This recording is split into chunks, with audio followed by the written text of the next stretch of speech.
Hi ಎಲ್ಲರಿಗೂ ನಮಸ್ಕಾರ. Welcome back to my channel. ಎಲ್ಲರದ್ದು ಫಿಸಿಕ್ಸ್ ಪ್ರಿಪ್ರೇಷನ್ ಚೆನ್ನಾಗ್ತದೆ ಅಂದ್ಕೊಳ್ತೀನಿ. ಫಿಸಿಕ್ಸ್ನಲ್ಲಿ ನೀವು ಎಷ್ಟು ಟಾರ್ಗೆಟ್ ಮಾಡ್ತಾಯಿದ್ದೀರಾ ಅಂತ ಕಮೆಂಟ್ ಬಾಕ್ಸಲ್ಲಿ ತಿಳಿಸ್ಬಿಡಿ. ನಿಮ್ಮ ಪ್ರಿಪ್ರೇಷನ್ ಹೇಗಾಗ್ತದೆ ಅಂತ ತಿಳಿಸ್ಬಿಡಿ. ಇವತ್ತಿನ ವಿಡಿಯೋ ಬಂದು ಲಾಸ್ಟ್ 2 ವೀಡಿಯೋದಲ್ಲಿ ನಾನು ಮಲ್ಟಿಪಲ್ ಚಾಯ್ಸ್ ಕ್ವಶನ್ನು ಹಾಗೆ 2, 3, 5 ಮಾರ್ಕ್ಸ್ ಡಿರೈವೇಷನ್ ಇಂಪಾರ್ಟೆಂಟ್ನ ಅಪ್ಲೋಡ್ ಮಾಡಿದ್ದೆ. ಆ ವಿಡಿಯೋ ನೀವು ನೋಡಿದರೆ ಡಿಸ್ಕ್ರಿಪ್ಷನ್ ಬಾಕ್ಸಲ್ಲಿ ಲಿಂಕ್ ಹಾಕಿರ್ತೀನಿ, ನೋಡಿಬಿಡಿ. ಎಲ್ಲ ಜೆನ್ಯೂನ್ ಆಗಿರೋಂಥ ಕ್ವಶನ್ಗಳು, ನನ್ನ ಎಕ್ಸ್ಪೀರಿಯನ್ಸ್ನ ಶೇರ್ ಮಾಡಿ ನಾನು ರೆಡಿ ಮಾಡಿರೋಂಥ PDF ಅಪ್ಲೋಡ್ ಮಾಡಿರೋಂಥದ್ದು ಚೆಕ್ ಮಾಡಿಬಿಡಿ. ನೀವೇನಾದರೂ ಹೊಸಬ್ರಾದರೆ ನಮ್ಮ ಚಾನಲ್ನ ಸಬ್ಸ್ಕ್ರೈಬ್ ಮಾಡ್ಕೊಂಬಿಡಿ. ಥ್ರೂಔಟ್ ನಿಮ್ಮ exam KCET full update, full important ಕ್ವಶನ್ಸ್ಗಳು ಕೊಡ್ತಾ ಹೋಗ್ತೀನಿ. ವಿಡಿಯೋನ ಕೊನೆ ತನಕ ನೋಡಿ, ಟಿಪ್ಸ್ಗಳು ಕೊಡ್ತಾ ಹೋಗ್ತೀನಿ ಕೊನೆಗಳಿಗೆ, ಯಾವ ಥರ ಪ್ರಾಬ್ಲಮ್ ಸಾಲ್ವ್ ಮಾಡಬೇಕು ಅಂತ. So important chapter for numericals ಅಂದರೆ ಇವೇ: electric charges and field, electric potential and capacitance, current, electricity, alternative current and ರೇ ಆಪ್ಟಿಕ್ ಆ್ಯಂಡ್ ವೇವ್ ಆಪ್ಟಿಕ್ಸ್. ಇದರಲ್ಲಿ 2 ಚಾಪ್ಟರ್ ಮಾತ್ರ ಡೋಂಟ್ ಸ್ಕಿಪ್ ಎನಿ ಕಾಸ್ಟ್ ಅಂತ ಕೊಟ್ಟಿದ್ದೀನಿ, ಯಾಕಂದರೆ ಅವು 2 ಚಾಪ್ಟರ್ನ ಇಂಪಾರ್ಟೆಂಟ್ ಬಂದೇ ಬರುತ್ತೆ, ನಾನು ನಿಮ್ಗೆ ಗ್ಯಾರಂಟಿ ಕೊಡ್ತೀನಿ. ಇನ್ನೊಂದೇನು ಅಂದರೆ, ಫಸ್ಟ್ 2 ಚಾಪ್ಟ್ರಲ್ಲಿ ಯಾವ ಥರ ವರ್ಕ್ ಆಗುತ್ತೆ ಪ್ರತಿ ವರ್ಷ ಅಂದರೆ, ಫಸ್ಟ್ನೇ ಚಾಪ್ಟ್ರಲ್ಲಿ ಡಿರೈವೇಷನ್ ಕೊಟ್ಟರೆ 2ನೇ ಚಾಪ್ಟ್ರಲ್ಲಿ ನ್ಯೂಮರಿಕಲ್ಸ್ ಕೊಟ್ಟಿರ್ತಾರೆ. 2ನೇ ಚಾಪ್ಟ್ರಲ್ಲಿ ಡಿರೈವೇಷನ್ ಕೊಟ್ಟರೆ ಫಸ್ಟ್ನೇ ಚಾಪ್ಟ್ರಲ್ಲಿ ನ್ಯೂಮರಿಕಲ್ಸ್ ಕೊಟ್ಟಿರ್ತಾರೆ. ಸೊ ಹಂಗೆ ಆಲ್ಟರ್ನೇಟಿವ್ ವರ್ಕ್ ಆಗೋದ್ರಿಂದ ನಾವು ಫಸ್ಟ್ 2 ಚಾಪ್ಟರಿಂದ ಇದೇ ಚಾಪ್ಟರಿಂದ ನ್ಯೂಮರಿಕಲ್ಸ್ ಬರುತ್ತೆ ಅಂತ ಹೇಳೋಕ್ಕಾಗಲ್ಲ. ಸೊ ಆದ್ದರಿಂದ ನಾನು ಏನು ಹೇಳೋದು ಅಂದರೆ, 2 ಚಾಪ್ಟ್ರ್ ನೀವು ನ್ಯೂಮರಿಕಲ್ಸ್ ಓದ್ಕೊಂಡು ಆಗಿರಬೇಕಾಗುತ್ತೆ ಎಟ್ ಎನಿ ಕಾಸ್ಟ್. ಸೊ ಇವು 4 ಚಾಪ್ಟ್ರ್ ಇಂಪಾರ್ಟೆಂಟ್ ಆಗಿದೆ. ಸೊ ಮುಂದೆ 4 ಚಾಪ್ಟರ್ ಇಂಪಾರ್ಟೆಂಟ್ ಕ್ವಶನ್ ಕೊಡ್ತಾ ಹೋಗ್ತೀನಿ. ವಿಡಿಯೋ ಮಾತ್ರ ಕೊನೆ ತನಕ ನೋಡಿ. ಫಸ್ಟ್ ಟಾಪಿಕ್ ಬಂದು ಎಲೆಕ್ಟ್ರಿಕ್ ಚಾರ್ಜಸ್ ಆ್ಯಂಡ್ ಫೀಲ್ಡ್ ಅನ್ನೋದು. ಇದರಲ್ಲಿ ನ್ಯೂಮರಿಕಲ್ಸ್ ಕೊಟ್ಟಿದ್ದೀನಿ, ಡಿರೈವೇಷನ್ ಕೊಟ್ಟಿದ್ದೀನಿ. ನಾನು ಲಾಸ್ಟ್ ಚಾಪ್ಟರಲ್ಲಿ ಡಿರೈವೇಷನ್ ಅಪ್ಲೋಡ್ ಮಾಡಿದ್ದೆ, ಬಟ್ ಇವು ವೆರಿ ಇಂಪಾರ್ಟೆಂಟ್ ಡಿರೈವೇಷನ್ ಆಗಿದೆ. ಈ ಡಿರೈವೇಷನ್ ನೀವು ಕರೆಕ್ಟಾಗಿ ಕಾನ್ಸೆಪ್ಟ್ ಅರ್ಥ ಆಗಿದ್ರೆ ಮಾತ್ರ ನೀವು ನ್ಯೂಮರಿಕಲ್ಸ್ ಅಟೆಂಡ್ ಮಾಡೋಕ್ಕಾಗೋದು. ಸೊ ಆದ್ದರಿಂದ ನಾನು ಡಿರೈವೇಷನ್ ಕೂಡ ಕೊಟ್ಟಿದ್ದೀನಿ.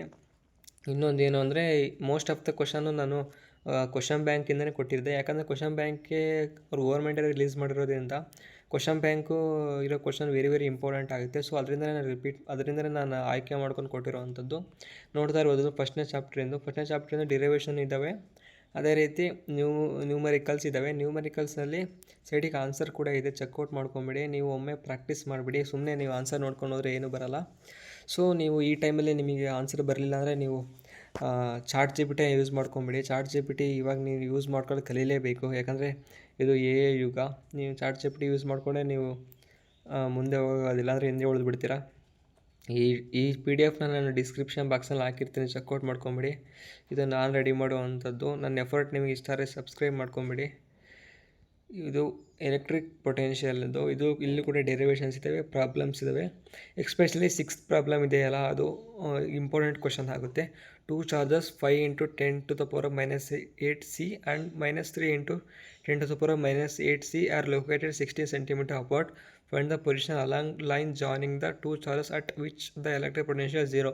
ಎಲ್ಲಿ 0 ಆಗಿರುತ್ತೆ ಅಂತ ಕಂಡುಹಿಡಿಯುವಂಥದ್ದು. ಇದು ಇಂಪಾರ್ಟೆಂಟ್ ಕ್ವಶನು, ಪ್ರತಿ ವರ್ಷ ಈ ಥರ ಕ್ವಶನ್ ಬಂದೇ ಬರುತ್ತೆ. ಆ ಥರ ಕಾನ್ಸೆಪ್ಟ್ ಅರ್ಥ ಮಾಡ್ಕೊಂಬಿಡಿ, ನೀವು ಗಟ್ಟಿ ಹೊಡೆಯೋಕೆ ಹೋಗಬೇಡಿ ಟಾಪಿಕ್ನ. ನೆಕ್ಸ್ಟ್ ಬಂದು ಕರೆಂಟ್, ಎಲೆಕ್ಟ್ರಿಸಿಟಿ. ಈ ಟಾಪಿಕ್ ಮಾತ್ರ ವೆರಿ ಇಂಪಾರ್ಟೆಂಟ್. ಇದರಲ್ಲಿ ಒಂದು ನ್ಯೂಮರಿಕಲ್ಸ್ ಇದ್ದೇ ಇರುತ್ತೆ. ಸೊ ಎಕ್ಸ್ಪೆಷಲಿ ಈ ಥರ ನ್ಯೂಮರಿಕಲ್ಸ್ ಇರೋ ಸಾಧ್ಯತೆ ಹೆಚ್ಚಿದೆ.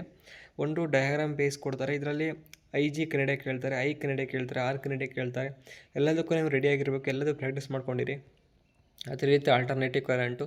ಈ ಟಾಪಿಕ್ ಸ್ವಲ್ಪ ಟಫ್ ಅನಿಸ್ಬೋದು ನಿಮಗೆ, ಬಟ್ ನೀವೇನಾದರೂ ಆ 3 ಡೆರಿವೇಷನ್ಸ್ ಇದೆಯಲ್ಲ ಈ ಟಾಪಿಕ್ನಲ್ಲಿ, ಅವನ್ನ ಓದ್ಕೊಂಡ್ಬಿಟ್ರೆ ನೀವು ಈಸಿಯಾಗಿ ಇದರಲ್ಲಿ ಬರುವಂಥ ನ್ಯೂಮರಿಕಲ್ಸ್ನಾಗಿರ್ಬೋದು, ಡೆರಿವೇಷನ್ಸ್ ಕೂಡ ಅಟ್ ಎನಿ ಕಾಸ್ಟ್ ಸಾಲ್ವ್ ಮಾಡಿಬಿಡ್ಬೋದು. ಸೊ ಇದರಲ್ಲಿ ನಾನು ಅಡ್ವೈಸ್ ಮಾಡೋದೇನೆಂದರೆ, ನ್ಯೂಮರಿಕಲ್ಸ್ ನೋಡ್ಕೊಂಬಿಡಿ, ಆ ಡೆರಿವೇಷನ್ಸ್ ಅಷ್ಟೇ ಅಂತ ಇಟ್ಕೊಂಬಿಡಿ. ಲಾಸ್ಟ್ ಟಾಪಿಕ್ ಬಂದು ರೇ ಆಪ್ಟಿಕ್ಸು. ಇದರಲ್ಲಿ ಕೂಡ ಡೆರಿವೇಷನ್ಸ್ ಇದ್ದಾವೆ, ಹಾಗೆ ನ್ಯೂಮರಿಕಲ್ಸ್ ಇದ್ದಾವೆ. ಈ ಟಾಪಿಕಲ್ಲಿ ಏನಾಗುತ್ತೆ ಅಂದರೆ ಸ್ವಲ್ಪ ಹಾರ್ಡ್ ಲೆವೆಲಲ್ಲಿ ಬರುತ್ತೆ. ನಿಮ್ಮ ಇಡೀ ಪೇಪರಲ್ಲೇ ಸ್ವಲ್ಪ ಹಾರ್ಡ್ ಕ್ವಶನ್ಸ್ ಬರೋದ್ರೆ ಇದೇ ಟಾಪಿಕಲ್ಲಿ, ಬಿಕಾಸ್ ಸ್ವಲ್ಪ ಇದು ಲೆನ್ಸಸ್ ಮೇಲೆ ಮಿರರ್ ಮೇಲೆ ಇರೋದ್ರಿಂದ ಹಾರ್ಡ್ ಕೇಳೋ ಸಾಧ್ಯತೆ ಇರುತ್ತೆ. ನಾನು ಲಾಸ್ಟ್ ಇಯರ್ ಏನು ಮಾಡಿದ್ದೆ ಅಂತ ಹೇಳಿದರೆ, ಈ ರೇ ಆಪ್ಟಿಕ್ಸ್ನ ನಾನು ಫುಲ್ ಸ್ಕಿಪ್ಪೇ ಮಾಡಿಬಿಟ್ಟಿದ್ದೆ. ಫುಲ್ ಡೆರಿವೇಷನ್ ಓದ್ಕೊಂಡು ಹೋಗಿದ್ದಿಲ್ಲ, ನ್ಯೂಮರಿಕಲ್ಸ್ ಓದ್ಕೊಂಡು ಹೋಗಿದ್ದಿಲ್ಲ. ಫಸ್ಟ್ 4 ಟಾಪಿಕ್ಕು, ಆಮೇಲೆ ಆಲ್ಟರ್ನೇಟಿವ್ ಕರೆಂಟು ಮಾತ್ರ ನಾನು ನ್ಯೂಮರಿಕಲ್ಸ್ನ ಓದ್ಕೊಂಡು ಹೋಗಿದ್ದೆ. ಬಟ್ ಸೊ ಅದು ನನಗೆ ವರ್ಕ್ ಆಯಿತು. ಸೊ ನೀವು ಆ ಥರನೇ ಮಾಡ್ಬೋದು, ನಿಮಗೆ ಇಷ್ಟ ಬಂದಾಗ ನೀವು ಪ್ಲ್ಯಾನ್ ಮಾಡ್ಕೊಂಡು ಈ ಟಾಪಿಕ್ನ ಸ್ಕಿಪ್ ಮಾಡಿ ಅಲ್ಲಿ ಓದ್ಕೊಂಡು ಹೋಗ್ಬೋದು. ಆ ಥರ ನೀವು ಆಲ್ಟರ್ನೇಟಿವ್ ಆಗಿ ನೀವು ಪ್ಲ್ಯಾನ್ ಮಾಡಿ ಓದ್ಬೋದು. ಸೊ ಇದು ನಿಮಗೆ ಬಿಟ್ಟಿದ್ದು, ನೀವು ನಿಮ್ಮ ಪ್ಲ್ಯಾನ್ ಪ್ರಕಾರ ಓದಿ. ಸೊ ಇಷ್ಟ ಆಗಿತ್ತು ಇವತ್ತಿನ ವಿಡಿಯೋ ಇಷ್ಟ ಆದರೆ ಲೈಕ್ ಮಾಡಿ, ಸಬ್ಸ್ಕ್ರೈಬ್ ಮಾಡಿ. ಇದೇ ರೀತಿ ಕಂಟೆಂಟ್ಗೋಸ್ಕರ ಸಬ್ಸ್ಕ್ರೈಬ್ ಮಾಡ್ಕೊಂಬಿಡಿ. Thank you.